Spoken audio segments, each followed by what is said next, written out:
दोस्तों नमस्कार, ये है मार्गदर्शन फॉर सिविल सर्विसेज। मैं अनुराग चौधरी। दोस्तों यूपीपीसीएस प्रारंभिक परीक्षा के सीसैट प्रश्न पत्र के अंतर्गत पूछे जाने वाले अंतर्वैयक्तिक कौशल, संप्रेषण तथा निर्णय से संबंधित प्रश्नों की तैयारी के लिए हम प्रस्तुत कर रहे हैं वर्ष 2012 से 2022 तक पूछे गए सभी प्रश्नों का व्याख्यात्मक हल, जो आपकी तैयारी और रिवीजन के लिए बहुत ही उपयोगी है। इसमें सबसे पहले हम अंतर्वैयक्तिक कौशल और संप्रेषण से संबंधित प्रश्नों को सॉल्व करेंगे। तो आइए शुरू करते हैं आज का वीडियो। सीसैट प्रश्न पत्र के अंतर्गत अंतर्वैयक्तिक कौशल और संप्रेषण से संबंधित महत्वपूर्ण प्रश्न। पहला प्रश्न है दोस्तों, निम्नलिखित में से कौन सी पारस्परिक संचार की व्यापक रूप से मान्यता प्राप्त और स्वीकृत शैली नहीं है? ऑप्शन है आपके आक्रामकता, प्रहसन, दृढ़ता और अनुनयन। तो सही उत्तर है ऑप्शन सी, दृढ़ता। दोस्तों देखिए, अंतर्वैयक्तिक संचार वो है जिसमें दो व्यक्तियों के बीच या एक व्यक्ति या समूह के बीच संचार होता है। अंतर्वैयक्तिक संचार प्रत्यक्ष होता है और इसके बीच में किसी संचार तकनीकी की आवश्यकता नहीं होती है। आक्रामकता, प्रहसन, अनुनयन पारस्परिक संचार की व्यापक रूप से मान्यता प्राप्त और स्वीकृत शैली है। दृढ़ता जो है दोस्तों, असर्टिवनेस, ये पारस्परिक संचार की व्यापक रूप से मान्यता प्राप्त और स्वीकृत शैली नहीं है। अगला प्रश्न है दोस्तों, निम्नलिखित में से कौन सी एक प्रभावी संचार में बाधा नहीं है? देखिए, शोर, संस्कृति, भाषा और रंग। तो सही उत्तर आपका हो जाएगा रंग। दोस्तों प्रभावी संचार को जो कारक अप्रभावी बनाते हैं या जो कारक संचार में बाधा या अवरोध उत्पन्न करते हैं और संचार को अप्रभावी बनाते हैं, उन्हें संचार में बाधक कहते हैं।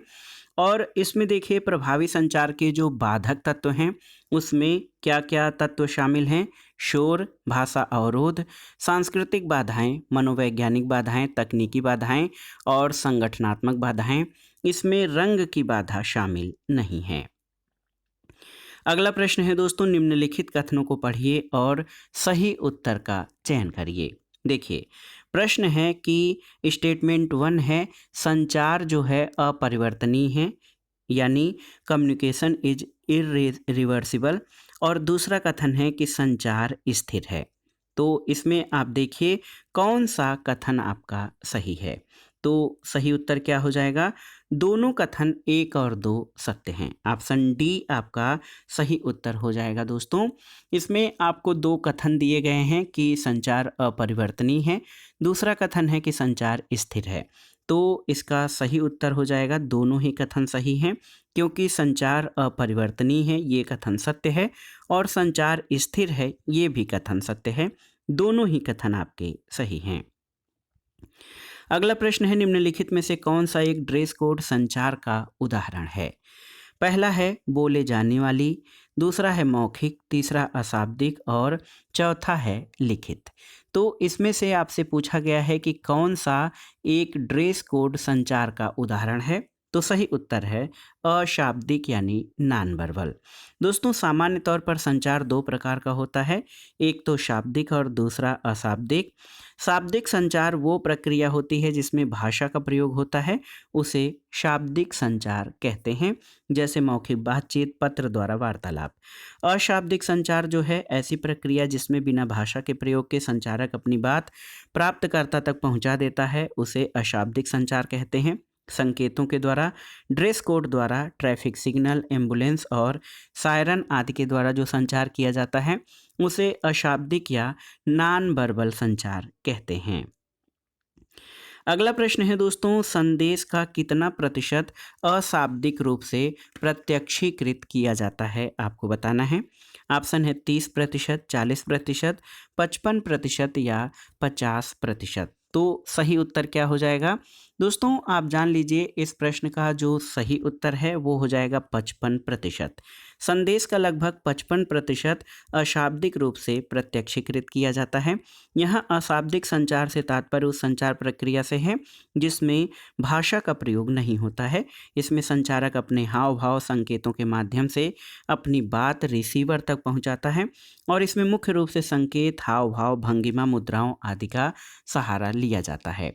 तो ये प्रश्न आपका था कि संदेश का कितना प्रतिशत अशाब्दिक रूप से प्रत्यक्षीकृत किया जाता है। तो ये है 55%। अगला प्रश्न है दोस्तों, किस संचार में एक भावनात्मक अपील है? देखिए, जन संचार यानी मास कम्युनिकेशन, अंतःवैयक्तिक संचार या इंटरपर्सनल कम्युनिकेशन, और अंतर्वैयक्तिक संचार, और देखिए समूह संचार। तो इसमें आपसे पूछा गया है कि किस संचार में एक भावनात्मक अपील है। तो सही उत्तर हो जाएगा इंटरपर्सनल कम्युनिकेशन। दोस्तों, अंतर्वैयक्तिक संचार क्या होता है? जब एक व्यक्ति दूसरे व्यक्ति को सीधे सार्थक रूपों में संदेश भेजता है, जहां दोनों व्यक्ति आमने सामने होते हैं, तो इस संचार प्रक्रिया को अंतर्वैयक्तिक संचार कहते हैं। और इस प्रकार के संचार का क्षेत्र बहुत व्यापक होता है, क्योंकि दोनों संदेशवाहक और संदेश प्रापक एक दूसरे के सामने होते हैं, तो इनमें भावनात्मक लगाव भी होता है। ये वैयक्तिक संबंधों और सामाजिक व्यवस्थाओं को बनाए रखने और विकसित करने के लिए आवश्यक है। तो याद रखिएगा, जो इंटरपर्सनल कम्युनिकेशन होता है, उसमें जो है एक भावनात्मक अपील होती है। अगला प्रश्न बहुत ही महत्वपूर्ण है, आप देख सकते हैं दोस्तों, इम्पोर्टेंट प्रश्न है कि संचार के दौरान पृष्ठभूमि संकेतों, विकृति और व्याकुलता को जाना जाता है किस रूप में? देखिए, शोर, तीव्र ध्वनि, प्रतिपुष्टि या प्राप्तकर्ता किस रूप में जाना जाता है? तो सही उत्तर है शोर यानी नॉइज। और आप जान लीजिए दोस्तों, संचार के दौरान पृष्ठभूमि संकेत, विकृति और व्याकुलता को शोर के रूप में जाना जाता है। और शोर संचार प्रक्रिया में बाधक तत्व है, ये बाधा उत्पन्न करता है और संचार को अप्रभावी बनाता है। प्रभावी संचार की जो बाधाएं हैं, उसमें एक तो भाषा का अवरोध, दूसरा सांस्कृतिक बाधाएं, तीसरा वास्तविक बाधाएं, चौथा मनोवैज्ञानिक बाधाएं, तकनीकी बाधाएं और संगठनात्मक बाधाएं आती हैं। तो इसमें आप जान लीजिए, शोर जो है ये संचार को अप्रभावी या अप्रभावी बनाता है या उसमें बाधा उत्पन्न करता है। अगला प्रश्न है दोस्तों, सुनने की प्रक्रिया में निहित होते हैं कितने चरण? 4 चरण, 7 चरण, 5 चरण या 6 चरण? तो ये बहुत ही महत्वपूर्ण प्रश्न है। आप जान लीजिए, सुनने की प्रक्रिया में कुल 5 चरण निहित होते हैं। सुनना केवल श्रव्य प्रतीकों को समझने की प्रक्रिया के रूप में नहीं है, बल्कि इसके माध्यम से ध्वनि तरंगों को प्राप्त करके साइकोमीटर प्रक्रिया द्वारा कान और तंत्रिका आवेगों को मस्तिष्क तक पहुंचाना होता है। और एक विचारक हैं नुनान, इनके अनुसार सुनने के 6 चरण होते हैं। आप देख सकते हैं, श्रवण यानी सुनना, ध्यान देना, समझना, स्मरण रखना, मूल्यांकन करना और प्रतिक्रिया करना। तो ऐसे जो सामान्य रूप से सुनने के 5 चरण हैं। अगला प्रश्न है दोस्तों, निम्नलिखित में से कौन सा एक संदर्भ प्रेषक और प्राप्तकर्ता के बीच संबंध को दर्शाता है? देखिए, कालानुक्रमिक, सांस्कृतिक, भौतिक या सामाजिक? तो सही उत्तर है सामाजिक। दोस्तों, सामाजिक संदर्भ प्रेषक और प्राप्तकर्ता के बीच संबंध को दर्शाता है। और आप जान लीजिए, संप्रेषण के संदर्भ में प्रेषक और प्राप्तकर्ता के मध्य एक सोशल रिलेशन या सामाजिक संबंध होता है। संचार समाज के प्रत्येक व्यक्ति की अनिवार्य आवश्यकताओं और इच्छाओं की पूर्ति के लिए संचार एक यंत्र के रूप में कार्य करता है, इसलिए इसे सामाजिक प्रक्रिया कहा जाता है। अगला प्रश्न है, कौन सा एक अंतर्वैयक्तिक पारस्परिक क्रिया का एक कौशल नहीं है? सकारात्मक सोच, प्रशासनिक शक्ति, तदनुभूत या शिष्टाचार? तो सही उत्तर क्या हो जाएगा दोस्तों? प्रशासनिक शक्ति जो है ये अंतर्वैयक्तिक पारस्परिक क्रिया का कौशल नहीं है। और आप जान लीजिए, अंतर्वैयक्तिक पारस्परिक क्रिया या कौशल किसी व्यक्तित्व का एक महत्वपूर्ण पहलू है। साधारण शब्दों में इसका अर्थ दूसरे लोगों के साथ सौहार्दपूर्ण और सुखद अंतःक्रिया है। अंतर्वैयक्तिक पारस्परिक क्रिया के जो कौशल हैं, उसमें कौन कौन से पहलू हैं? सकारात्मक सोच, तदनुभूति, शिष्टाचार, संघर्ष का समाधान, संचार कौशल और श्रवण। दोस्तों, जो एडमिनिस्ट्रेटिव पावर होती है, ये प्रशासनिक क्रिया का कौशल नहीं है। अगला प्रश्न है दोस्तों, प्रेस विज्ञप्ति किस प्रकार का संचार है? आपको बताना है। सार्वजनिक, अंतर्वैयक्तिक या इनमें से कोई नहीं? तो सही उत्तर है प्रेस विज्ञप्ति जो है ये सार्वजनिक संचार माध्यम है, जो कि सरकारी आलेख का एक महत्वपूर्ण प्रकार है। और जब सरकार के किसी विभाग के द्वारा निर्णय को विस्तार से जनता के बीच प्रसारित करना होता है, तो इसके लिए वो विभाग का आलेख तैयार करके पत्र प्रकाशन संस्थान के संपादक को पत्र में प्रकाशित करने के लिए प्रेषित कर देता है। तो याद रखिएगा, प्रेस विज्ञप्ति जो है सार्वजनिक संचार का उदाहरण है। अगला प्रश्न है, लोगों के समूह के माध्यम से सामान्यतः स्वीकृत अभिमत या निर्णय क्या होता है? अनुनय, पराक्रमण, मतैक्य या फिर परिचर्चा? तो सही उत्तर है मतैक्य। दोस्तों, मतैक्य ऐसी स्थिति होती है जिसमें उपस्थित या संबद्ध सभी लोग किसी एक बात या विचार से सहमत होते हैं। अगला प्रश्न है दोस्तों, निम्न वर्णित कौशलों को अंतर्वैयक्तिक कौशल के रूप में उल्लिखित किया गया है सिवाय किसके? मृदु कौशल, नेतृत्व कौशल, संप्रेषण कौशल और कठोर कौशल। तो इसमें आप जान लीजिए, हार्ड स्किल को दोस्तों ये अंतर्वैयक्तिक कौशल के रूप में उल्लिखित नहीं किया जाता है। और आप जान लीजिए, जब दूसरों से बातचीत किया जाता है तो उस कौशल को पारस्परिक कौशल या अंतर्वैयक्तिक कौशल कहा जाता है। अंतर्वैयक्तिक कौशल प्राय प्रत्येक व्यक्ति की दिनचर्या में शामिल होती है, जिसकी सहायता से वो दूसरों से अंतःक्रिया या इंटरेक्शन करता है। अंतर्वैयक्तिक कुशलता के लिए व्यक्ति के व्यवहार में जो तत्व हैं उसमें मृदु कौशल, नेतृत्व कौशल, संप्रेषण कौशल, श्रवण कौशल, स्पष्ट संचार और समस्या समाधान कौशल होने जरूरी हैं। अगला प्रश्न है, निम्न में से किसका संबंध आई कांटेक्ट के अध्ययन से है? आपको बताना है। ऑप्शन है आपके प्रोक्सेमिक्स, आक्यूलेसिक्स, हैप्टिक्स या काइनेसिक्स। तो सही उत्तर है आक्यूलेसिक्स का संबंध दोस्तों आई कांटेक्ट के अध्ययन से है। देखिए, बहुत ही महत्वपूर्ण प्रश्न है, ऑप्शन बी इसका सही उत्तर हो जाएगा। और आप जान लीजिए, आई कांटेक्ट का अध्ययन आक्यूलेसिक्स कहलाता है। आसपास की जगह की अनजाने में की गई संरचना का अध्ययन प्रोक्सेमिक्स कहलाता है। मानव स्पर्श का अध्ययन हिपैटिक्स और मानव के संकेतों का अध्ययन काइनेसिक्स कहलाता है। तो याद रखिएगा, आई कांटेक्ट का अध्ययन आक्यूलेसिक्स कहलाता है।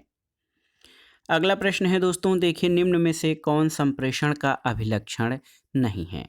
पहला है कि संप्रेषण द्विमार्गी प्रक्रिया है, बिल्कुल सही है। संप्रेषण अग्रगमन वाली प्रक्रिया है, बिल्कुल सही है। संप्रेषण स्थिर प्रक्रिया है, ये आपका सही नहीं है। संप्रेषण गत्यात्मक प्रक्रिया है, ये आपका सही है। तो इसमें आपसे पूछा गया था कि कौन सा सही नहीं है, तो सही उत्तर है संप्रेषण इज ए स्टैग्नेंट प्रोसेस, ये आपका सही नहीं है। और अन्य सभी जो कथन हैं वो सही हैं। दोस्तों, आप जानते हैं कि कम्युनिकेशन दो या दो से अधिक व्यक्तियों के बीच मौखिक, लिखित, सांकेतिक या प्रतीकात्मक माध्यम से विचार और सूचनाओं के प्रेषण की प्रक्रिया है। संप्रेषण के लिए संदेश का होना आवश्यक है और संप्रेषण की जो प्रक्रिया होती है उसमें एक पक्ष संदेश भेजने वाला, दूसरा संदेश प्राप्त करने वाला होता है। संप्रेषण उसी समय पूर्ण होता है जब संदेश मिल जाता है और उसकी स्वीकृति या प्रत्युत्तर दे दिया जाता है, यानी फीडबैक मिलने पर संप्रेषण पूरा होता है। संप्रेषण के जो लक्षण हैं वो ये एक द्विमार्गी प्रक्रिया है जिसमें विचारों का आदान प्रदान होता है। ये अग्रगमन ऑनगोइंग और सतत प्रक्रिया है। ये एक गत्यात्मक प्रक्रिया है, चक्रीय प्रक्रिया है, व्यापक गतिविधि है और संप्रेषण जो है वो प्रबंधन का आधार कहा जाता है। अगला प्रश्न है दोस्तों, सक्षमता, संबद्धता और स्वायत्तता की मनोवैज्ञानिक आवश्यकताओं को पूरा करने के लिए किन कौशलों का एक प्रभावी भंडार आवश्यक है? आपको बताना है। ऑप्शन है आवृत्तिक कौशल, आक्रामक कौशल, परिशुद्धता कौशल और अंतर्वैयक्तिक कौशल। तो सही उत्तर है सक्षमता, संबद्धता और स्वायत्तता की मनोवैज्ञानिक आवश्यकताओं को पूरा करने के लिए अंतर्वैयक्तिक कौशलों का एक प्रभावी भंडार आवश्यक है। और आप जान लीजिए दोस्तों, अंतर्वैयक्तिक कौशल एक विशिष्ट प्रकार का सामाजिक कौशल है जो व्यक्तियों और समूहों के साथ प्रभावी ढंग से संवाद करने, बातचीत करने और काम करने के लिए जरूरी है। अगला प्रश्न है दोस्तों, देखिए, व्यक्ति के कार्य समय का लगभग कितने प्रतिशत भाग अंतर्वैयक्तिक संप्रेषण में जो है व्यस्त होता है? तो सही उत्तर है 80 से 90%। दोस्तों, कार्यस्थल में अंतर्वैयक्तिक कौशल कर्मचारी के संतुष्टि, प्रेरणा, सहयोग और व्यापार में एक महत्वपूर्ण भूमिका निभाता है और वर्तमान परिदृश्य में लगभग 80 से 90% व्यक्तियों के कार्य के घंटे अंतर्वैयक्तिक कौशल में लगे हुए हैं। अगला प्रश्न है, अंतर्वैयक्तिक संघर्ष का सबसे अधिक उद्धृत स्रोत क्या है? देखिए, संगठनात्मक मानक, कमजोर संप्रेषण, संरचनात्मक विन्यास या सामाजिक दबाव। तो सही उत्तर है पुअर कम्युनिकेशन या कमजोर संप्रेषण। ये अंतर्वैयक्तिक संघर्ष का सबसे उद्धृत या सबसे महत्वपूर्ण स्रोत है। और आप जान लीजिए दोस्तों, अंतर्वैयक्तिक संघर्ष तब उत्पन्न होता है जब दो लोगों के रिश्ते में असंगत जरूरतें, लक्ष्य या दृष्टिकोण होते हैं। अनुसंधान बताता है कि कमजोर संप्रेषण अंतर्वैयक्तिक संघर्ष का सबसे अधिक उद्धृत स्रोत है। अगला प्रश्न है, निम्नलिखित में से कौन सा प्रतिरूप अंतर्वैयक्तिक संप्रेषण की गत्यात्मकता पर बल देता है? रेखी प्रतिरूप, अंतःक्रियात्मक प्रतिरूप, समव्यवहार प्रतिरूप या इनमें से कोई नहीं? तो सही उत्तर है अंतःक्रियात्मक प्रतिरूप या इंटरेक्टिव मॉडल।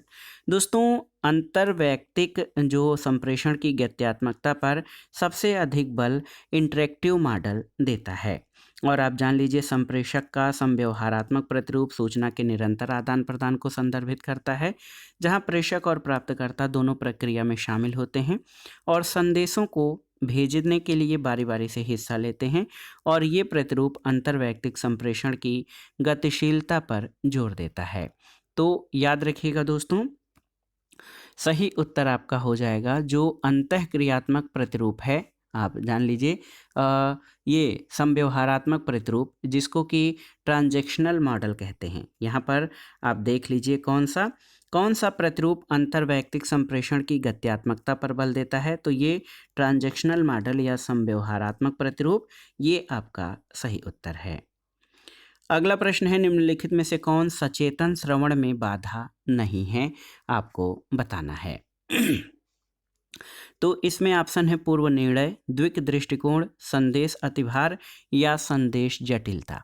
तो कौन सा सचेतन श्रवण में बाधा नहीं है? सही उत्तर है डुअल पर्सपेक्टिव या द्विक दृष्टिकोण। दोस्तों, ये सचेतन श्रवण की बाधा नहीं है। पूर्व निर्णय, संदेश अतिभार और संदेश जटिलता को अप्रभावी सुनने या श्रवण में बाधा माना जाता है। द्विक दृष्टिकोण सचेतन श्रवण को सकारात्मक रूप से प्रभावित करता है। अगला प्रश्न है दोस्तों, संप्रेषण प्रक्रिया में सूचना को जानबूझकर हेरफेर करना क्या कहलाता है? तो सही उत्तर है फिल्टरिंग या निस्यंदन।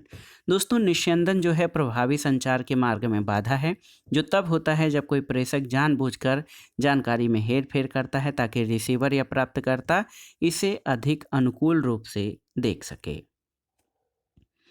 अगला प्रश्न है दोस्तों, समान समूह के सदस्यों के मध्य संप्रेषण जो है वो क्या कहलाता है? अधोगामी संप्रेषण, पार्श्विक संप्रेषण, इष्टतम संप्रेषण या ऊर्ध्वगामी संप्रेषण। तो सही उत्तर है लेटरल कम्युनिकेशन या पार्श्विक संप्रेषण कहलाता है समान समूह के सदस्यों के मध्य संप्रेषण। दोस्तों, पार्श्विक संप्रेषण एक समुदाय, सहकर्मी समूहों, विभागों या एक संगठन की इकाइयों के भीतर लोगों के बीच सूचनाओं, विचारों या भावनाओं का आदान प्रदान या साझा करना है, जो एक ही पदानुक्रमित स्तर पर या उसके बारे में होते हैं। तो समान समूह के सदस्यों के मध्य संप्रेषण को पार्श्विक या लेटरल कम्युनिकेशन कहते हैं। अगला प्रश्न है दोस्तों, संगठनों में अंतर्वैयक्तिक संप्रेषण के संदर्भ में निम्नलिखित में से कौन सा एक कथन सही है? कौन से कथन आपके सही हैं? देखिए, एक दक्ष संप्रेषण सदैव प्रभावी नहीं होता है, बिल्कुल सही है। और एक प्रभावी संप्रेषण सदैव दक्ष नहीं होता है, ये भी सही है। तो दिए गए कोड का प्रयोग करके सही उत्तर चयन करना है। तो सही उत्तर है दोस्तों 1 और 2 दोनों ही सही हैं। ऑप्शन सी आपका सही उत्तर हो जाएगा। और आप जान लीजिए कि एक दक्ष संचार जो है प्रभावी हो सकता है या नहीं भी हो सकता है, लेकिन ये पहचान इसकी संक्षिप्तता है। ये समय सीमित और सुस्पष्ट होना चाहिए। और कभी कभी संदेश प्रभावी तरह से प्राप्त होता है, तो कभी संदेश का भाव या उद्देश्य स्पष्ट नहीं हो पाता, जिससे आगे की क्रिया बाधित होती है। इस तरह से एक प्रभावी संप्रेषण सदैव दक्ष नहीं होता, लेकिन प्राप्तकर्ता का ध्यान रखता है। ये द्विमार्गी संचार प्रक्रिया है और बहुत सारे सत्यापन और प्रमाणन इसमें शामिल होते हैं। अगला प्रश्न है दोस्तों, निम्नलिखित में से कौन एक पराभाषा या पैरा लैंग्वेज में शामिल नहीं है? आवाज़ गुणवत्ता, मौखिक अंतःक्रिया, वाक गति या स्वरमान। तो सही उत्तर है मौखिक अंतःक्रिया या वर्बल कम्युनिकेशन, वर्बल इंटरेक्शन। दोस्तों, आप जान लीजिए कि पराभाषा या पैरा लैंग्वेज, जिसे वोकलिक्स कहा जाता है, मेटा कम्युनिकेशन का एक घटक होता है। जो देखिए, आप पिंगल या छंद, स्वरमान, आवाज़ का उतार चढ़ाव, आवाज़ की गुणवत्ता, भाषा की गति या भाषण की गति इत्यादि जैसी तकनीकों का उपयोग करके अर्थ को संशोधित कर सकता है, कुछ अर्थ दे सकता है या भावनाओं को व्यक्त कर सकता है। ये मौखिक बातचीत को शामिल नहीं करता है। तो सही उत्तर हो जाएगा पराभाषा में वर्बल इंटरेक्शन शामिल नहीं है। अगला प्रश्न है वह संप्रेषण जो किसी संगठन में समय बचाता है और समन्वय को सहज बनाता है, उसे क्या कहते हैं? तो इसको लेटरल कम्युनिकेशन या पार्श्विक संप्रेषण कहते हैं। संगठन में समय बचाने और समन्वय की सुविधा के लिए क्षैतिज संचार या पार्श्विक संप्रेषण की आवश्यकता होती है। समान संगठनात्मक स्तर पर कर्मचारियों के बीच क्षैतिज या पार्श्व संचार होता है। अगला प्रश्न है दोस्तों, संचार प्रभावी होगा यदि धीरे और स्पष्ट रूप से दिया जाए, उपयुक्त माध्यम के प्रयोग से दिया जाए, प्रेषक द्वारा इच्छित रूप में दिया जाए या तत्काल प्राप्त किया जाए। तो इसमें आपको बताना है कि संचार प्रभावी कब होगा। तो सही उत्तर है संचार प्रभावी तब होगा जब वो तत्काल प्राप्त किया जाए। दोस्तों, एक प्रभावी संचार दो तरफा या द्विमार्गीय प्रक्रिया होती है और इसमें प्रेषक यानी सेंडर और रिसीवर दोनों शामिल होते हैं। एक संचार को प्रभावी होने के लिए संदेश का तत्काल प्राप्त किया जाना बहुत जरूरी है और प्रेषक से प्राप्तकर्ता तक संदेश पहुंचने में देरी या विलंब नहीं होना चाहिए। अगला प्रश्न है दोस्तों, पारस्परिक लेन देन के रूप में संप्रेषण मॉडल के अनुसार लोगों के मध्य अंतःक्रिया है क्या? व्याख्यात्मक, अंतःक्रियात्मक, सहसामयिक या सहकालिक अंतःक्रियात्मक? तो सही उत्तर है पारस्परिक लेन देन के रूप में संप्रेषण मॉडल के अनुसार लोगों के मध्य अंतःक्रिया जो है वो सहकालिक अंतःक्रिया है। ऑप्शन डी आपका सही उत्तर है। और आप जान लीजिए दोस्तों कि एक जो पारस्परिक लेन देन के रूप में संप्रेषण मॉडल के अनुसार लोगों के मध्य जो अंतःक्रिया होती है वो सहकालिक या सिमुलेंटेशनली इंटरेक्टिव होती है। अगला प्रश्न है दोस्तों कि निम्नलिखित में से व्यवहार परिवर्तन को प्रभावित करने की आधारभूत प्रविधि कौन सी है? आपको बताना है संप्रेषण, अभिलेखन, इष्टतम या लयबद्ध मूल्यांकन। तो सही उत्तर है संप्रेषण या कम्युनिकेशन व्यवहार परिवर्तन को प्रभावित करने की आधारभूत प्रविधि है और इससे व्यवहार में परिवर्तन लाया जाता है। तो सही उत्तर ऑप्शन ए हो जाएगा। अगला प्रश्न है दोस्तों, देखिए प्रतिपुष्टि या जानकारी देना जिसको फीडबैक कहते हैं प्रभावी रूप से व्यवहार के प्रबंधन और कार्यकुशलता को बढ़ाने में प्रयुक्त होता है। ये किसका प्रकार है? ऑप्शन देखिए, जन संप्रेषण का, अनौपचारिक संप्रेषण का, अंतरवैयक्तिक संप्रेषण का या फिर समूह संप्रेषण का। तो सही उत्तर है इंटरपर्सनल कम्युनिकेशन में दोस्तों प्रतिपुष्टि या फीडबैक जरूरी होता है। और आप जान लीजिए प्रतिक्रिया पारस्परिक संचार का एक रूप होती है। प्रतिक्रिया जो है प्रेषक को वापस संप्रेषित प्राप्तकर्ताओं की प्रतिक्रिया का एक हिस्सा है। वास्तव में जो रिसीवर होता है उसकी प्रतिक्रिया की मात्रा जो प्रेषक तक पहुंचती है उसे फीडबैक या प्रतिपुष्टि कहते हैं। अगला प्रश्न खाली स्थानों को भरना है। यहाँ पर देखिए रोजगार के लिए आवेदन पत्र लिखते समय आपकी योग्यता का विवरण क्या होना चाहिए? सटीक, अतिरंजित, विनयपूर्ण और सरल। तो सही उत्तर है सटीक यानी एक्यूरेट होना चाहिए। दोस्तों, आप जान लीजिए कि रोजगार या जब आप किसी पद के लिए किसी पद के चयन के लिए आवेदन पत्र लिखते हैं तो उस समय आपकी योग्यता का विवरण जो है वो सटीक होना चाहिए। अगला प्रश्न है कि क्या है जो एक आक्रामक व्यवहार के रूप में माना जाता है और सबसे अधिक वक्ता से नकारात्मक प्रतिक्रिया लाने की संभावना है? देखिए, सिर हिलाना, घूरना, चिल्लाना या अंगूठा दिखाना। तो सही उत्तर है शाउटिंग या चिल्लाना। दोस्तों, चिल्लाना एक आक्रामक व्यवहार के रूप में माना जाता है और सबसे अधिक वक्ता से नकारात्मक प्रतिक्रिया लाने की संभावना है। अगला प्रश्न दोस्तों देखिए, आप रेलवे स्टेशन पर सार्वजनिक घोषणा यानी पीए पब्लिक एड्रेस पर एक घोषणा सुनते हैं। कौन सी जानकारी घोषणा होने की सबसे अधिक संभावना है? देखिए, खोया और पाया गया जानकारी, अगली ट्रेन का प्रस्थान और आगमन की सूचना, रेलवे स्टेशन पर सहायता डेस्क के बारे में जानकारी और आपकी ट्रेन के आरक्षण के बारे में जानकारी। तो इसमें आप बताइए कौन सा सही उत्तर है।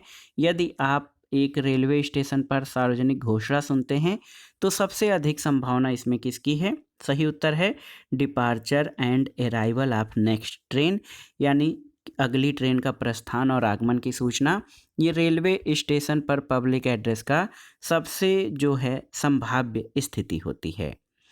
अगला प्रश्न है कि संगठनात्मक संप्रेषण में निम्नलिखित में से कौन सा अंतर्वैयक्तिक अवरोध नहीं है, आपको बताना है। प्रजाति केंद्रिता, अर्थात्मकता, अनुग्रहण या छवि प्रबंधन।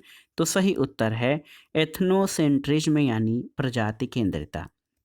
और आप जान लीजिए संगठनात्मक संप्रेषण में अर्थात्मकता, अनुग्रहण और छवि प्रबंधन अंतर्वैयक्तिक अवरोध उत्पन्न करते हैं, जबकि प्रजाति केंद्रिता अवरोध उत्पन्न नहीं करता है। अगला प्रश्न है दोस्तों, संप्रेषण निष्कपटता का उच्चतम अंश पाया जाता है किसमें? संप्रेषण निष्कपटता का उच्चतम अंश पाया जाता है अनौपचारिक संप्रेषण में, मेटा संप्रेषण में, प्रत्यक्ष संप्रेषण या फिर अप्रत्यक्ष संप्रेषण में। तो सही उत्तर है मेटा कम्युनिकेशन में। दोस्तों संप्रेषण निष्कपटता का उच्चतम अंश मेटा संप्रेषण में पाया जाता है और मेटा संप्रेषण एक द्वितीयक संप्रेषण है जो किसी जानकारी के अर्थ को बताता है। अलग अलग मेटा संचार के साथ एक ही संदेश का अर्थ जो है पूरी तरह से अलग हो सकता है। अगला प्रश्न है, महत्वपूर्ण निम्नलिखित में से कौन सा व्यवहार सहकर्मियों के शाब्दिक अपशब्द को तितर बितर करने में सर्वाधिक उपयुक्त है? पहला है रक्षात्मक हो जाना, विवाद में पड़ जाना, हानिकारक भाषा स्वीकार करने से इनकार या आक्रामक देह भाषा बनाए रखना। तो सही उत्तर है हानिकारक भाषा को स्वीकार करने से इनकार करना। ये सहकर्मियों के शाब्दिक अपशब्द को तितर बितर करने में सर्वाधिक उपयुक्त है। अगला प्रश्न है दोस्तों, सामीप्य या प्रोक्सेमिक्स किससे संबंधित है, आपको बताना है। तो याद रखिएगा ये अशाब्दिक संप्रेषण से संबंधित है यानी नॉन वर्बल कम्युनिकेशन। दोस्तों आप जान लीजिए सामीप्य या प्रोक्सेमिक्स जो है अशाब्दिक संप्रेषण से संबंधित है। अशाब्दिक संप्रेषण से तात्पर्य सामान्यतः शब्द रहित संदेशों को भेजने और प्राप्त करने की प्रक्रिया से है। भाषा ही संप्रेषण का एकमात्र माध्यम नहीं है, कुछ अन्य माध्यम भी हैं जो अशाब्दिक संचार से संबंधित हैं। अगला प्रश्न है दोस्तों, इफेक्टिव इंटरपर्सनल कम्युनिकेशन यानी प्रभावी अंतर्वैयक्तिक संप्रेषण का मुख्य तत्व क्या है, आपको बताना है। अमूर्तता, विषमवेदीकरण, सक्रिय श्रवण या आत्मकेंद्रित सुदृढ़ीकरण। तो सही उत्तर है एक्टिव लिसनिंग या सक्रिय श्रवण जो है ये प्रभावी अंतर्वैयक्तिक संप्रेषण का मुख्य तत्व है। अगला है कि निम्नलिखित में से कौन सा संगठनात्मक पारिस्थितिकी से संबंधित है? केंद्रीकृत संप्रेषण, ऊर्ध्वगामी संप्रेषण, पार्श्विक संप्रेषण या अधोगामी संप्रेषण। आपसे पूछा गया है कि कौन जो है ऑर्गेनाइजेशनल इकोलॉजी से संबंधित है। तो सही उत्तर क्या हो जाएगा? पार्श्विक संप्रेषण या लेटरल कम्युनिकेशन। दोस्तों आप जान लीजिए पार्श्विक संप्रेषण या संगठनात्मक पारिस्थितिकी से संबंधित है। पार्श्विक संप्रेषण से तात्पर्य किसी संगठन में समस्तरीय कर्मचारियों के मध्य संप्रेषण से है और पार्श्विक संप्रेषण को क्षैतिज संप्रेषण के रूप में भी जाना जाता है। ये किसी संगठन में दो समान स्तर के कर्मचारियों के मध्य सूचनाओं के आदान प्रदान को आसान बनाता है। अगला प्रश्न है, निम्नलिखित में से कौन सा संप्रेषण में पराभाषीय संकेत है? ये महत्वपूर्ण प्रश्न है, आपको बताना है कि कौन सा संप्रेषण में पराभाषीय संकेत है। मुखाकृति अभिव्यक्ति, हाव भाव, स्वर संबंधी क्षेपण या अंग विन्यास। तो सही उत्तर है स्वर संबंधी क्षेपण। आप जान लीजिए स्वर संबंधी क्षेपण संप्रेषण में पराभाषी संकेत का उदाहरण है। दो या दो से अधिक व्यक्तियों के मध्य सूचनाओं का आदान प्रदान किए जाने पर प्रक्रिया संचार या संप्रेषण कहलाती है और ये एक गतिशील प्रक्रिया है। और आप जान लीजिए दोस्तों कि जो स्वर संबंधी क्षेपण है या टोनल पिच है ये संप्रेषण में पराभाषी या पैरालिंग्विस्टिक कम्युनिकेशन या पराभाषीय संकेत है। अगला प्रश्न है दोस्तों, किस प्रकार के संप्रेषण नेटवर्क में समूह के नेता के उद्भव की संभावना होती है लेकिन समूह के सदस्यों की तुष्टि निम्नतर होती है? किस प्रकार के संप्रेषण में? ऑप्शन है चक्र प्रकार, वृत्ताकार प्रकार, श्रृंखला प्रकार या बाधित प्रकार। तो सही उत्तर है व्हील टाइप यानी चक्र प्रकार के संप्रेषण में दोस्तों नेता के उद्भव की संभावना होती है लेकिन समूह के सदस्यों की जो तुष्टि होती है वो निम्नतर होती है। आप इसको यहाँ पर देख सकते हैं, चक्र प्रकार या व्हील टाइप का जो संप्रेषण होता है, इसमें क्या है, संप्रेषण में समूह के उद्भव की संभावना होती है, लेकिन समूह के सदस्यों की तुष्टि जो है वो निम्नतर होती है।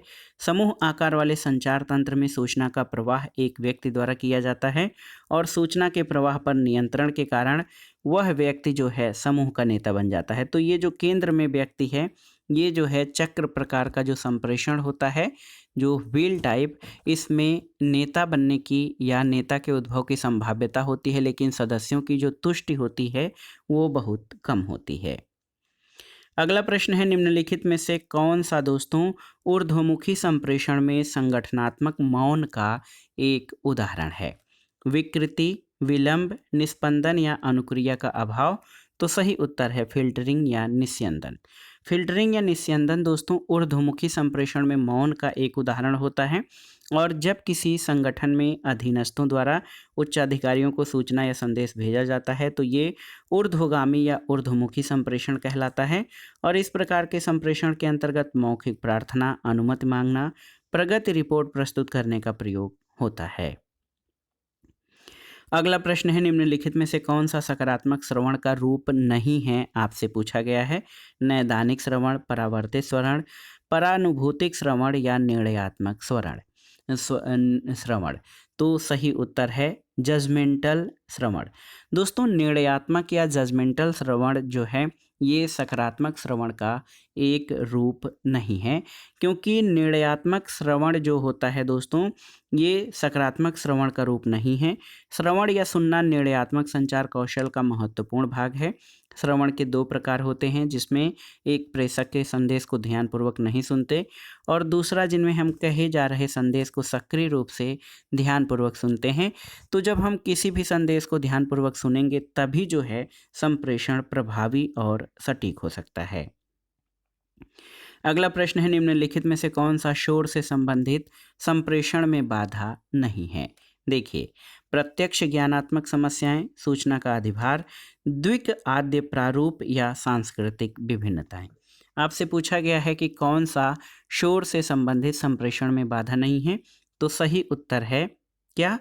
द्विक आद्य प्रारूप यानी डायडिक आर्केटाइप दोस्तों ये जो है शोर से संबंधित संप्रेषण में बाधा नहीं है।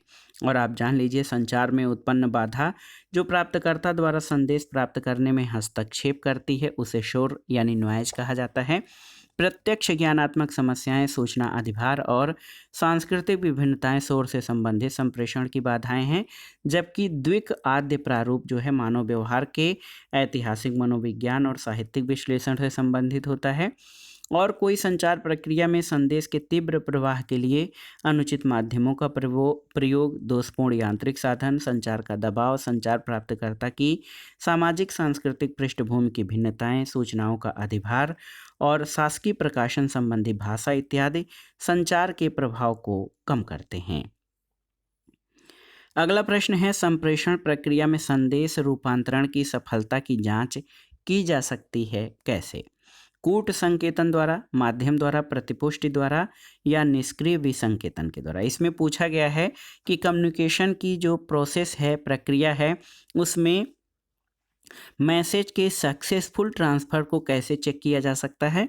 तो उत्तर है फीडबैक यानी प्रतिपुष्टि के द्वारा जांच किया जा सकता है कि संप्रेषण की प्रक्रिया में जो संदेश है उसका सही ढंग से रूपांतरण हुआ है कि नहीं। यहाँ पर आप देख सकते हैं, कोई भी संप्रेषण जो होता है उसमें संदेश रूपांतरण की जांच संदेश प्राप्तकर्ता के प्रतिपुष्टि द्वारा, यहाँ पर स्रोत या प्रेषक होता है, ये इनकोडिंग करके कोडेड संदेश को एक चैनल के माध्यम से जो है प्रस्तुत करता है डिकोडेड संदेश में, और जो रिसीवर होता है ये संदेश प्राप्त करने के बाद फीडबैक देता है और जो संदेश प्रेषक को प्राप्त हो जाता है। तो इसमें जो प्रक्रिया है, पहले संचारक या प्रेषक होता है, संदेश होता है, माध्यम होता है, फिर कूट संकेतन होता है, संकेत का वाचन होता है, फिर प्राप्ति होती है संदेश की, और लास्ट में प्रतिपुष्टि होती है। और तभी माना जाता है कि जो संदेश है प्रतिपुष्टि के द्वारा ही जाना जाता है कि संदेश रूपांतरण सफल हुआ है अथवा नहीं। अगला प्रश्न है दोस्तों, पार विभागीय समितियां रूप हैं किसका? क्रॉस डिपार्टमेंटल कमेटीज ये किसका रूप हैं? इष्टतम संप्रेषण का, ऊर्ध्वगामी संप्रेषण का, अधोगामी संप्रेषण का या पार्श्विक संप्रेषण का? तो सही उत्तर पार विभागीय समितियां दोस्तों ये लेटरल कम्युनिकेशन का जो है महत्वपूर्ण रूप होती हैं। और इसके द्वारा क्या होता है आप जान लीजिए, जब दो समान स्तरीय व्यक्तियों विभागों के मध्य विचार विमर्श अथवा सूचनाओं का आदान प्रदान होता है तो उसे पार्श्विक या लेटरल कम्युनिकेशन कहते हैं। अगला प्रश्न है मौखिक संचार की हानि की पहचान करें।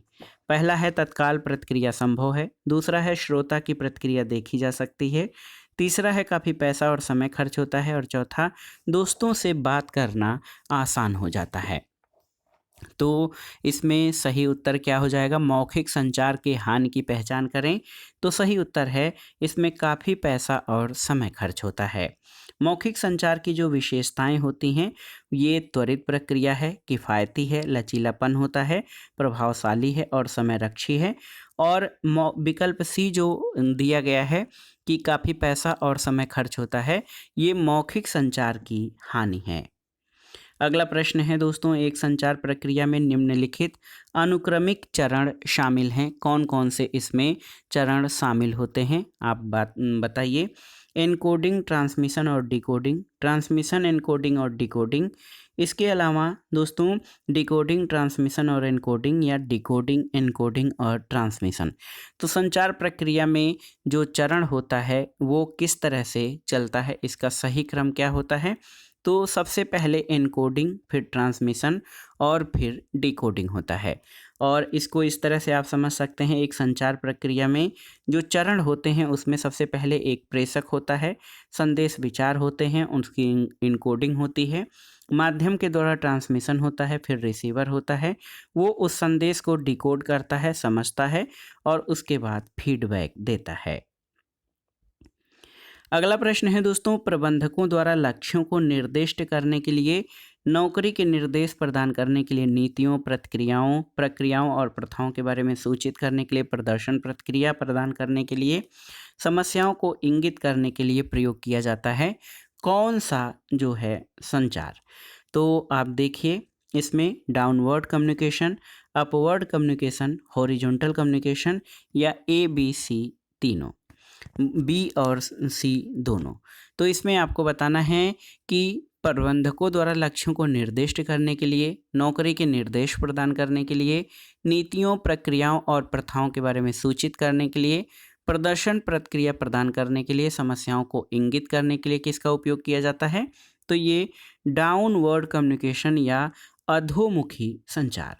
दोस्तों अधोमुखी संचार जिसको डाउनवर्ड कम्युनिकेशन कहते हैं, ये प्रबंधकों द्वारा लक्ष्यों को निर्दिष्ट करने के लिए, नौकरी के निर्देश प्रदान करने के लिए, नीतियों, प्रक्रियाओं और प्रथाओं के बारे में सूचित करने के लिए, प्रदर्शन प्रतिक्रिया प्रदान करने के लिए प्रयोग किया जाता है। अगला प्रश्न है दोस्तों, देखिए नौकरी के लिए आवश्यक पारस्परिक संबंधों की गहराई निर्भर करती है किस पर? कार्य की जटिलता पर, इसमें शामिल लोगों के विभिन्न प्रकार की विशेषज्ञता पर, निश्चितता की पुष्टि जिसके साथ नौकरी के परिणामों की भविष्यवाणी की जा सकती है, या फिर उपरोक्त सभी।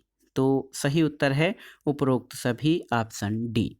दोस्तों आप जान लीजिए कि नौकरी के लिए आवश्यक पारस्परिक संबंधों की गहराई, कार्य की जटिलता, इसमें शामिल लोगों के विभिन्न प्रकार की विशेषज्ञता और निश्चितता की पुष्टि जिसके साथ नौकरी के परिणामों की भविष्यवाणी करती है, इन सभी बिंदुओं पर निर्भर करती है। अगला प्रश्न है संप्रेषण प्रतिभागियों का चयन जो है वो किन कारकों द्वारा प्रभावित होता है? तो सही उत्तर है संप्रेषण प्रतिभागियों का चयन सानिध्य, उपयोगिता और अकेलापन से प्रभावित होता है। ऑप्शन ए आपका सही उत्तर है। अगला प्रश्न है दोस्तों, निर्णय क्षमता का सार क्या है? निर्णय क्षमता का सार क्या है? देखिए समस्या समाधान, विकल्पों के मध्य चयन करना, वैकल्पिक क्रियाविधि को विकसित करना या अनुश्रवण। तो सही उत्तर है निर्णय क्षमता का सार ये है चूजिंग बिटवीन अल्टरनेटिव्स, यानी विकल्पों के मध्य चयन करना, ऑप्शन बी। दोस्तों, निर्णय निर्माण या क्षमता प्रशासनिक व्यवहार का एक महत्वपूर्ण अंग है और यह प्रशासन के गत्यात्मक पक्ष की प्रस्तुति करता है। निर्णय या डिसीजन मेकिंग का शाब्दिक अर्थ होता है अंतिम परिणाम पर पहुंचना, जबकि व्यवहारिक दृष्टिकोण से इसका अर्थ निष्कर्ष पर पहुंचना होता है। निर्णय विभिन्न विकल्पों के चुनाव की सरलतम विधि होती है और चयनित विकल्पों में से किसी एक के संबंध में निर्णय करना ही निर्णयन है। तो सही उत्तर है निर्णय क्षमता का सार विकल्पों के मध्य चयन में निहित है। अगला प्रश्न है, आमने सामने के संप्रेषण का संदर्भ होता है कैसा? तो ये बहुत ही महत्वपूर्ण प्रश्न है, कभी भी परीक्षा में पूछा जा सकता है। दोस्तों, आमने सामने के संप्रेषण का जो संदर्भ होता है सिंक्रोनस होता है, यानी समकालिक होता है। वार्तालाप का अर्थ लोगों के मध्य अनौपचारिक चर्चा होती है। जब कोई व्यक्ति अन्य व्यक्ति से अपने विचारों और राय दोनों की उपस्थिति में आदान प्रदान करता है तो इसे आमने सामने का संप्रेषण या फेस टू फेस कम्युनिकेशन कहते हैं। आमने सामने का जो संचार होता है उसके कई लाभ होते हैं। ये विशेष रूप से चर्चा के लिए उपयुक्त है क्योंकि ये श्रोता की तत्काल यानी समकालिक प्रक्रिया है। इसमें श्रोता वक्ता के मध्य बेहतर संयोजन स्थापित होता है जो कि केवल इसी संचार में संभव है। अगला प्रश्न है दोस्तों, किसी समूह या संगठन में संप्रेषण के प्रमुख प्रकार या प्रकारों के बारे में निम्नलिखित कथनों पर विचार कीजिए। पहला कथन है कि ये सदस्यों के व्यवहार को नियंत्रित करता है। बिल्कुल सही है। ये अभिप्रेरणा को बढ़ावा देता है। सही है। ये भावनाओं को संवेगात्मक अभिव्यक्ति का अवसर प्रदान करता है और ये निर्णय लेने को सहज बनाता है। तो किसी समूह या संगठन में संप्रेषण के प्रमुख प्रकारों के बारे में इसमें से सही उत्तर कौन सा हो जाएगा? ऑप्शन देखिए। तो सही उत्तर ऑप्शन डी हो जाएगा। 1, 2, 3 और 4 आपके सभी सही हैं। और इसकी व्याख्या आप देखेंगे तो स्पष्ट हो जाएगा कि समूह संचार व्यक्तियों के एक समूह के सदस्यों के मध्य बातचीत को संदर्भित करता है। समूह संप्रेषण में प्रतिपुष्टि कितनी अधिक होगी ये समूह के प्रधान और उसके सदस्यों के परस्पर संबंधों पर निर्भर करता है। संगठन समूह से भिन्न 100 या 200 सदस्यों का हो सकता है। इसके अंतर्गत इस प्रकार के संप्रेषण से सदस्यों का व्यवहार नियंत्रित होता है, उन्हें अपनी संवेगात्मक अभिव्यक्ति का अवसर मिलता है और सदस्यों में अभिप्रेरणा की वृद्धि होती है और वो निर्णय लेने में सहज महसूस करते हैं। अगला प्रश्न है दोस्तों, देखिए अंतर्वैयक्तिक संप्रेषण का एक अन्य नाम क्या है आपको बताना है। तो इसे द्विक संप्रेषण के नाम से भी जाना जाता है। जो इंटरपर्सनल जो है कम्युनिकेशन है ये दो व्यक्तियों के मध्य संपर्क होना आवश्यक है, यानी दो व्यक्तियों के मध्य विचारों, भावनाओं और सूचनाओं का प्रत्यक्ष या अप्रत्यक्ष आदान प्रदान। तो अंतर्वैयक्तिक संप्रेषण दो तरफा प्रक्रिया होती है, इसे द्विक संप्रेषण भी कहते हैं। अगला प्रश्न है दोस्तों, अंतर्वैयक्तिक संप्रेषण में स्रोत और प्रापक के प्रकार निभाए जाते हैं। तो सही उत्तर है प्रत्येक व्यक्ति के द्वारा, यानी ईच इंडिविजुअल। आप जान लीजिए अंतर्वैयक्तिक संप्रेषण से आशय दो व्यक्तियों के बीच विचारों, भावनाओं और सूचनाओं का प्रत्यक्ष या अप्रत्यक्ष आदान प्रदान है। इसमें फीडबैक या प्रतिपुष्टि का महत्वपूर्ण स्थान है क्योंकि इसी के आधार पर संप्रेषण की प्रक्रिया आगे बढ़ती है। इसमें स्रोत प्रापक के कार्य जो है प्रत्येक व्यक्ति द्वारा निभाए जाते हैं, तभी अंतर्वैयक्तिक संप्रेषण सफल हो सकता है। अगला प्रश्न है, रंगों से संप्रेषण के लिए किस शब्द का प्रयोग किया जाता है? तो उत्तर है क्रोमैटिक या रंग विद्या। ऑप्शन ए आपका सही उत्तर है। रंग एक शक्तिशाली और महत्वपूर्ण संचार उपकरण है जो हमारे धार्मिक, राजनीतिक, सामाजिक, सांस्कृतिक प्रभावों से बधा हुआ है। ये हमारे मन को प्रभावित करते हैं। हम स्वयं उन रंगों में घेर लेते हैं हमें जो हमारे मन पर सकारात्मक प्रभाव डालें। रंगों से संप्रेषण के लिए क्रोमैटिक शब्द का प्रयोग किया जाता है।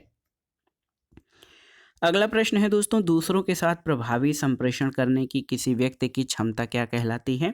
तो उत्तर है इंटरपर्सनल कॉम्पिटेंस। तो सही उत्तर क्या हो जाएगा? अंतर्वैयक्तिक दक्षता कहलाती है दूसरों के साथ प्रभावी संप्रेषण करने की किसी व्यक्ति की क्षमता। और अंतर्वैयक्तिक दक्षता में ज्ञान, कौशल और प्रेरणा बहुत जरूरी होते हैं। अगला प्रश्न है दोस्तों, जब आप अन्य अभिविन्यासित हो जाते हैं तो आप क्या करते हैं?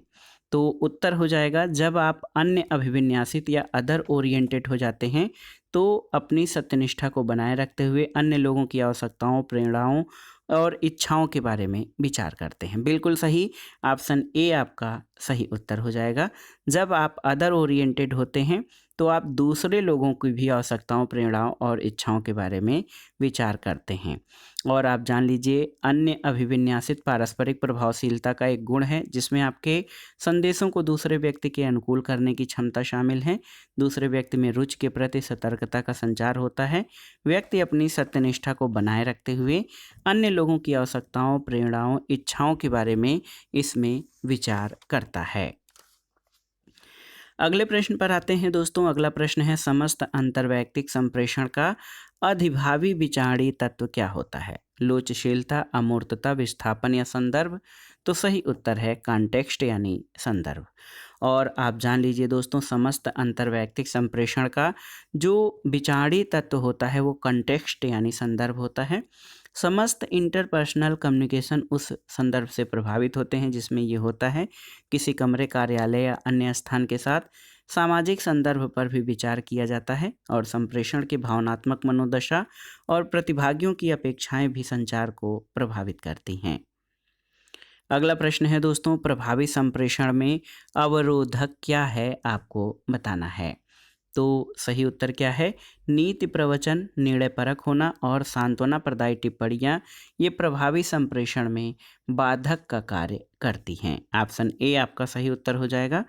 दोस्तों यहाँ पर देखिए, प्रभावी संप्रेषण में जो अवरोधक हैं उसमें भाषा संबंधी अवरोध, संगठनात्मक अवरोध और भावनात्मक अवरोध हैं।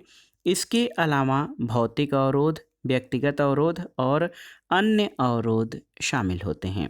और आप जब प्रश्न पढ़ेंगे तो इसमें आप नीति प्रवचन जो है भावनात्मक अवरोध है, निर्णय परक होना चयनात्मक अवरोध है और सांत्वना प्रदायी टिप्पणियाँ ये भावनात्मक अवरोध हैं। ये सभी प्रभावी संप्रेषण में अवरोधक का कार्य करते हैं।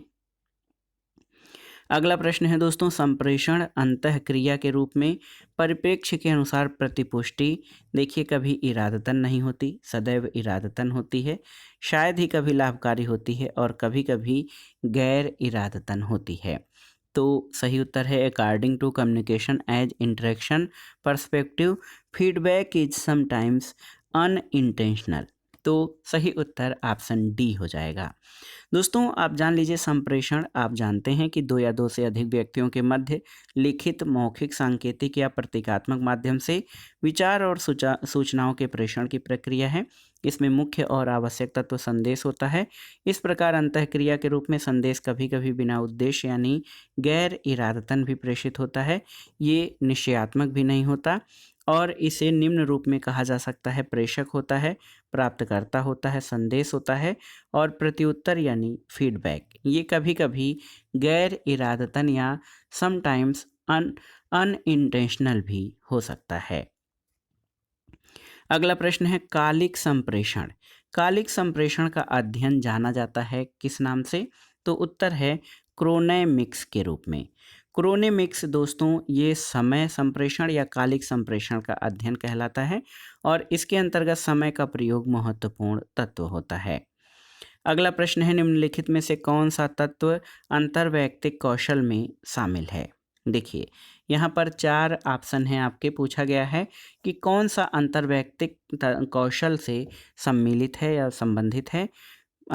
ऑप्शन है आपके, व्यक्ति की प्रश्न का सही उत्तर देने की योग्यता, व्यक्ति की दूसरे व्यक्तियों के साथ प्रभावी वार्तालाप करने की योग्यता और व्यक्ति को सही तरीके से अपना कार्य करने की योग्यता या व्यक्ति की सम्मेलन में विचार प्रकट करने की योग्यता। तो सही उत्तर ऑप्शन बी हो जाएगा। व्यक्ति की दूसरे व्यक्तियों के साथ प्रभावी वार्तालाप करने की योग्यता जो है ये अंतर्वैयक्तिक कौशल में शामिल है। तो ऑप्शन बी आपका सही उत्तर हो जाएगा। अंतर्वैयक्तिक कौशल वो प्रवृत्ति है जो व्यक्ति के उस दक्षता को प्रकाशित करती है दोस्तों जिसके माध्यम से वो दूसरे व्यक्तियों से जुड़ता है और व्यक्ति की दूसरे व्यक्तियों के साथ प्रभावी वार्तालाप करने की योग्यता अंतर्वैयक्तिक कौशल में शामिल है। अगले प्रश्न पर आते हैं, निम्नलिखित में से कौन से कारक अंतर्वैयक्तिक कौशल को प्रभावित करने वाले हैं? देखिए अनुभव, रूप रंग, परिवार और मित्र। तो सही उत्तर क्या हो जाएगा? 1, 3 और 4 यानी अनुभव, परिवार और मित्र। ऑप्शन सी सही उत्तर हो जाएगा। इसमें रूप रंग जो है अंतर्वैयक्तिक कौशल को प्रभावित नहीं करता है। दोस्तों, अंतर्वैयक्तिक कौशल समूह के कौशल की ओर इंगित करता है।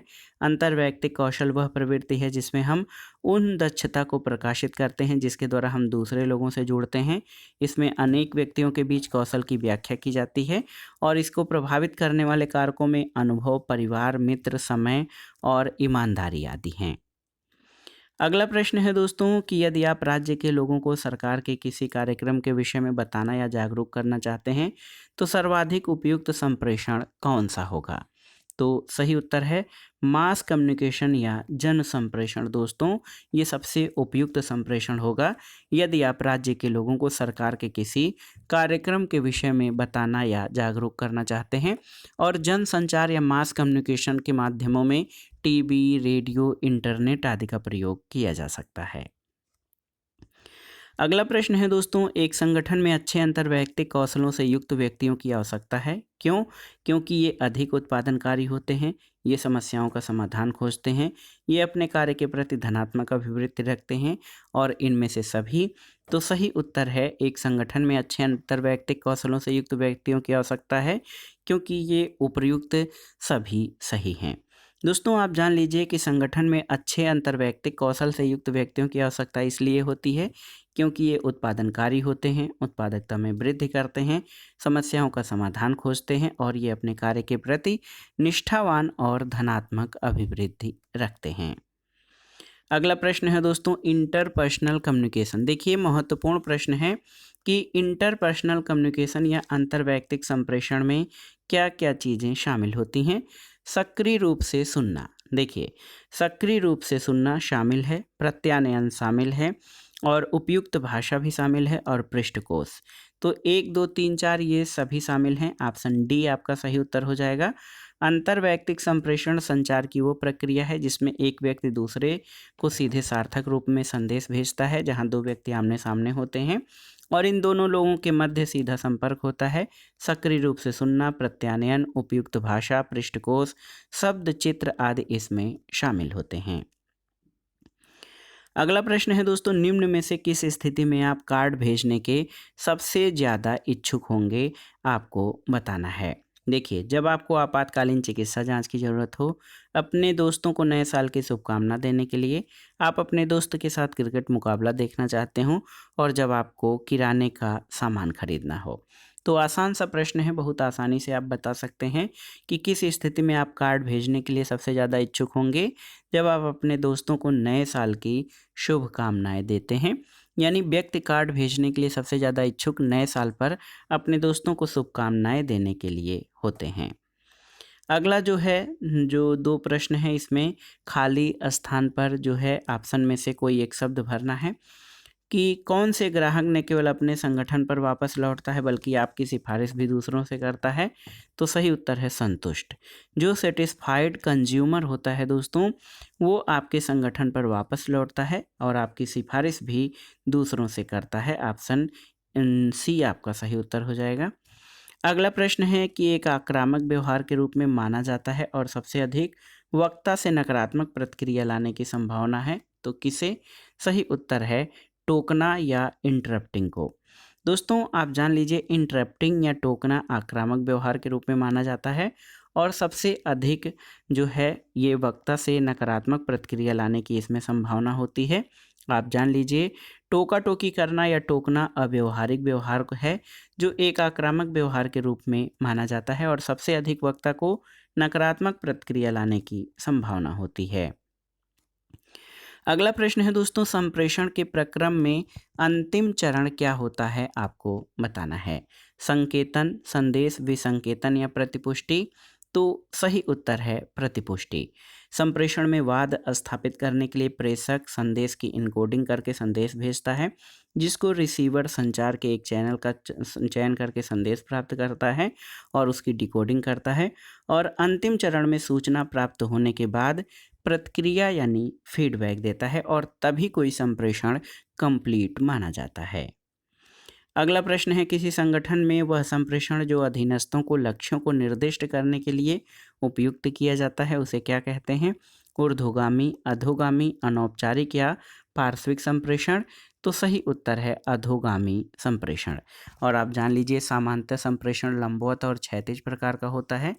लंबवत संप्रेषण के अंतर्गत निम्नतर स्तर से उच्चतम स्तर तक सीधा संवाद कायम रखना अनिवार्य होता है। लंबवत संप्रेषण को अध्ययन की दृष्टि से अधोमुखी और ऊर्ध्वमुखी दो प्रकार से जानते हैं।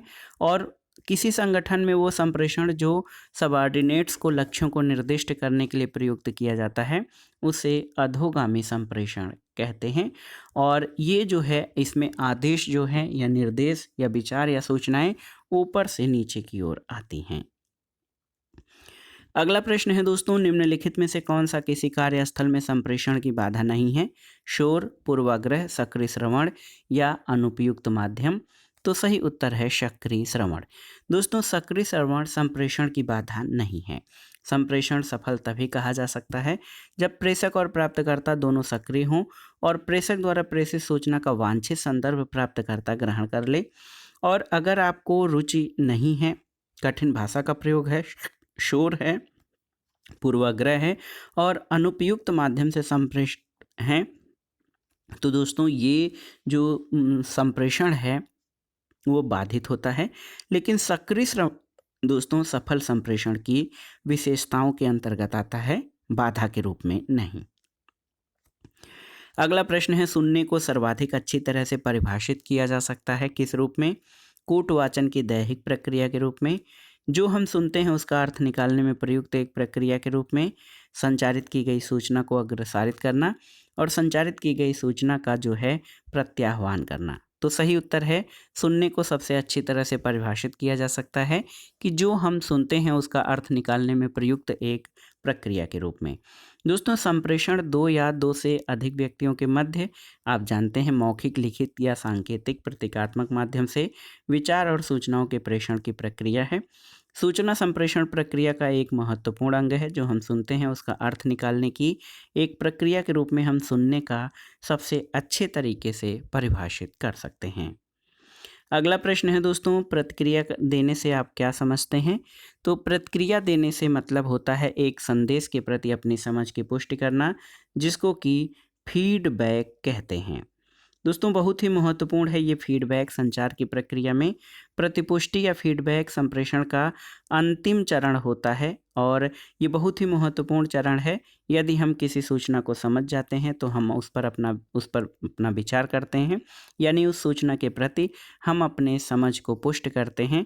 इसे ही फीडबैक या प्रतिपुष्टि कहते हैं। और संचार की प्रक्रिया तभी पूरी मानी जाती है जब प्रतिपुष्टि हो जाती है। इसमें आप जानते हैं संदेश में एक प्रेषक होता है और संदेश होता है, फिर उसको माध्यम होता है, प्राप्तकर्ता होता है, प्राप्तकर्ता फीडबैक प्रेषक तक पहुंचाता है, तभी जो है संप्रेषण की प्रक्रिया पूर्ण होती है।